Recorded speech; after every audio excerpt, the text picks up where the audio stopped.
All right, so today we're getting behind the wheel and taking a really close look at one of the biggest players in the gig economy, Walmart Spark. We've gone through tons of driver stories to figure out what it's actually like trying to make a buck on this platform. Okay, so let's just start right there. That's a pretty bold statement from a veteran driver, cruising with Corey. So what's the real story here? Is Spark this amazing gig where you can pull in hundreds of dollars in a single day? Or is it basically a ghost town? Well, we're going to find out. So let's talk about the appeal. What's the hook? Why are so many people signing up for Spark in the first place? Well, it all starts with this very simple promise. You can make easy money, and it's super easy to get started. Basically, think of Spark as Walmart's own in-house delivery team. It's their answer to apps like Instacart or Shipt.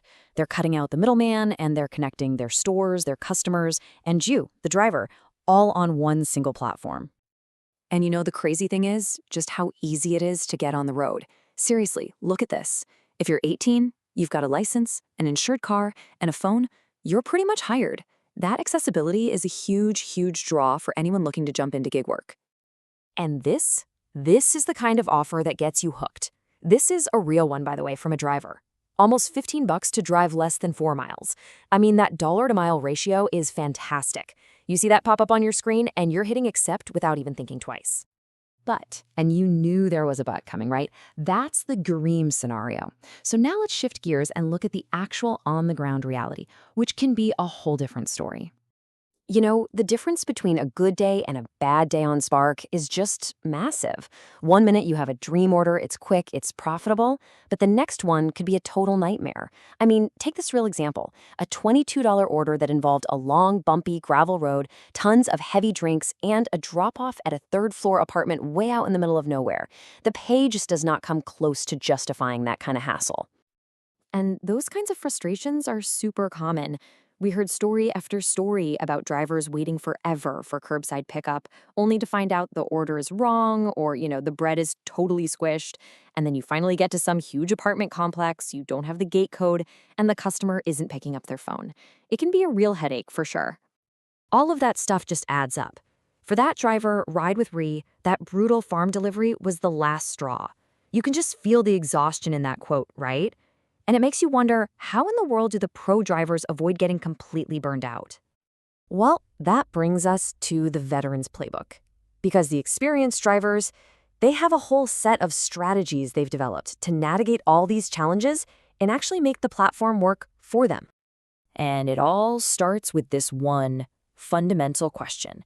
Before you even touch that accept button, how do you know if an order is actually worth your time and, your gas?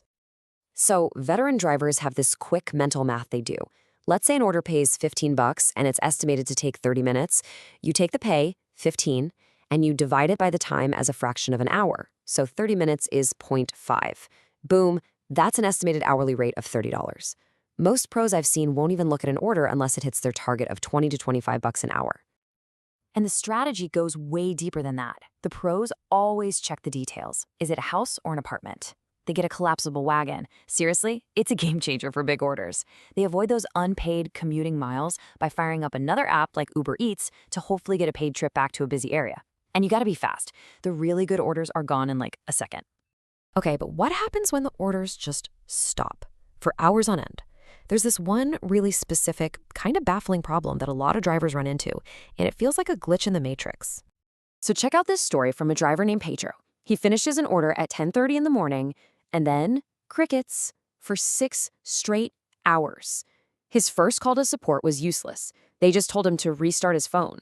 But when he called back hours later at 4:30 and specifically asked for the issue to be escalated, offers magically started flooding his phone just 5 minutes later. His theory? It's pretty wild. He believes that sometimes driver accounts just get lost.